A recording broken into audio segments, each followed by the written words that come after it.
Welcome back to the deep dive.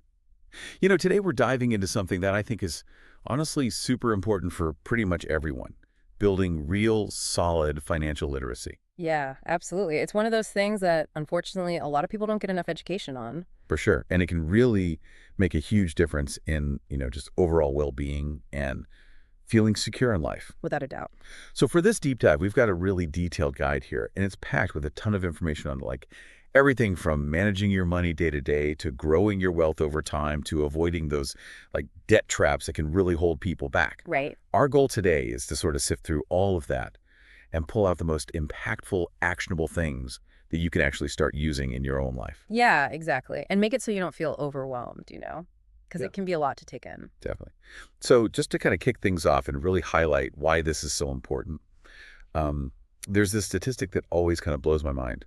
78% of Americans reportedly live paycheck to paycheck. Wow, that's a big number. It is. And, at first glance, you might think, well, that's just an income problem. Right. But a lot of times, it's actually more about, a lack of financial education than it is about how much money people are making. Yeah, that makes sense.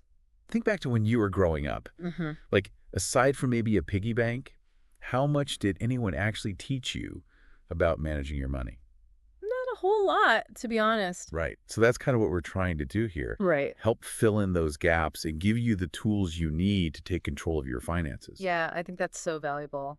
Okay, so let's kind of dive into the mental aspect of this first, because the source material talks a lot about the difference between what it calls a scarcity mindset and an abundance mindset. Okay. Can you maybe unpack that a bit for us? Sure. So a scarcity mindset is basically operating from a place of fear. Like there's not enough to go around. Yeah.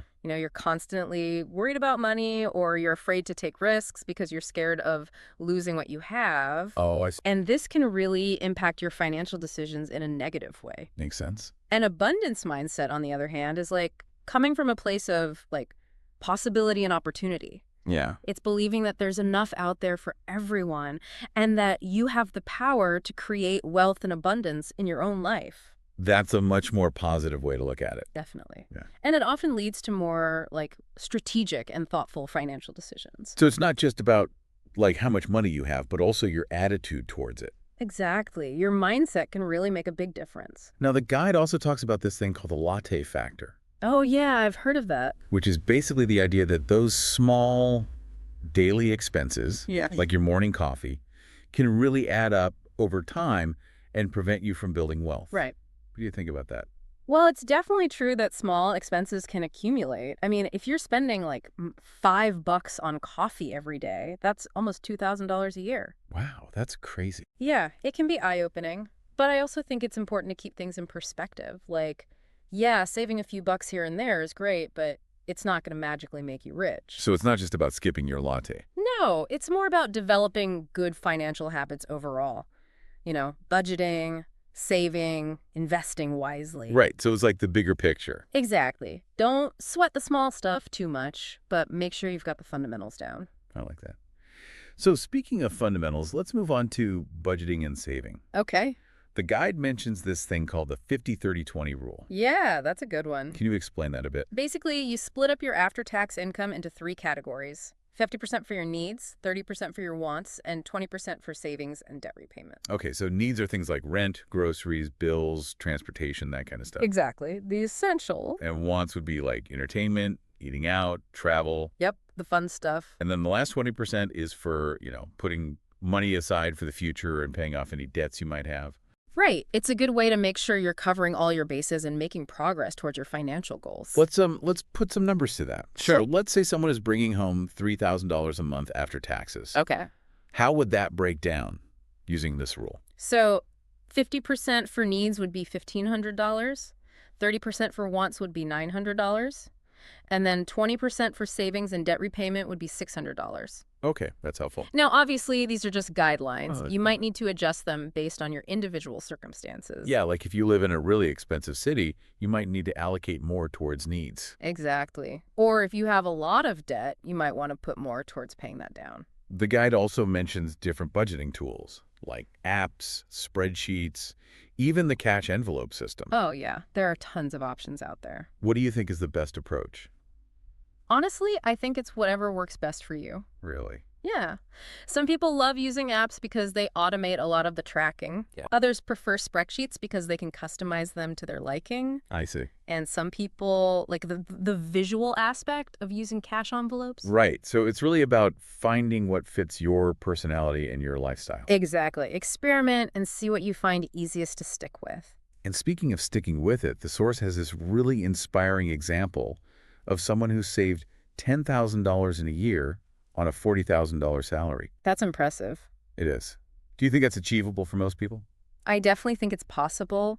It takes dedication and discipline, but it's not impossible. What kind of things do you think someone in that position might have done to reach that goal? Well, they probably had to make some sacrifices. Mm-hmm. Maybe cut back on some wants, find ways to reduce their needs, like maybe downsizing their living situation or finding cheaper transportation options. Yeah. They also likely made saving a priority. Right. Setting up automatic transfers, putting money aside as soon as they get paid. So it's about being intentional and having a plan. Exactly. It's not about deprivation. It's about making smart choices and being consistent. I love that. Yeah. Okay, so let's shift gears a bit and talk about debt, which the guide calls the silent wealth killer. Oh, yeah. And it makes a distinction between good debt and bad debt. Right. Can you explain that a little more? Sure. So good debt is generally debt that's used to invest in something that will appreciate in value over time or increase your earning potential, No. like a mortgage on a house or student loans for a degree that will lead to a higher paying job. I see. Bad debt, on the other hand, is debt that's used to finance things that don't really have any lasting value, like clothes, gadgets, vacations. Oh, okay. It's the kind of debt that can quickly spiral out of control because the interest rates are usually really high. So one is an investment in your future, and the other is kind of like living beyond your means. Pretty much, yeah. Now, for people who are dealing with debt, the guide mentions two main strategies for paying it off: the snowball method and the avalanche method. Yeah, those are the two most popular approaches. Can you explain how they work? So with the snowball method, you list out all your debts from smallest to largest, regardless of the interest rate. Uh-huh. You make minimum payments on all of them except for the smallest one, and you throw any extra money you have at that one until it's paid off. Okay. Then you take the money you were paying on that debt and add it to the minimum payment of the next smallest debt, and so on. So it's like you're building momentum. Exactly. And the idea is that the quick wins keep you motivated. The avalanche method is different. Yeah, with the avalanche method, you focus on paying off the debt with the highest interest rate first. Oh, I see. So you list out your debts from highest interest rate to lowest, and you put all your extra money towards the one at the top. So that saves you the most money on interest in the long run. Right. It's the most mathematically efficient approach. Interesting. So one is more about motivation, and the other is more about, like, being strategic. Yeah, it really depends on what works best for you. The source also mentions an interview with someone who paid off $75,000 in debt. That's amazing. It is. I think those kinds of stories can be really inspiring. Totally. Hearing how other people have done it can give you hope and motivation. Okay, so let's move on to investing, which can feel really intimidating for a lot of people. Oh, yeah. The guide aims to demystify it a bit, especially when it comes to stocks. Okay. It talks about the difference between investing in index funds and picking individual stocks, and even references Warren Buffett's famous advice on this. Uh-huh. What's the main takeaway there for someone who's just starting out? Well, Warren Buffett and many other successful investors recommend that most people, especially beginners, should focus on investing in low-cost index funds. Okay.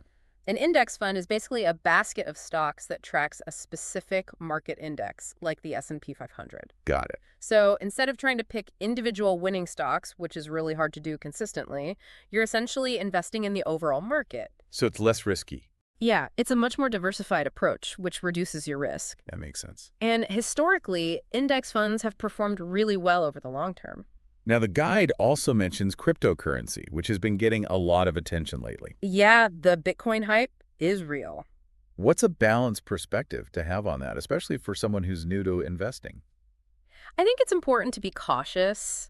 Cryptocurrency is a very volatile market, and there's a lot of speculation involved. It's not something I would recommend for someone who's just starting out. Okay. If you're interested in it, do your research, understand the risks, and only invest what you can afford to lose. That's good advice.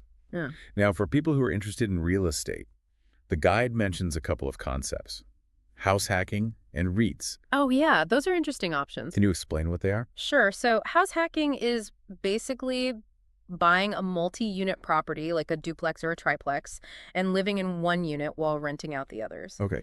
The rental income can then help offset your mortgage payments and other expenses. So you're essentially living for free or even making money off of your housing. Exactly. It's a great way to get into real estate without having to put down a huge down payment. What about REITs?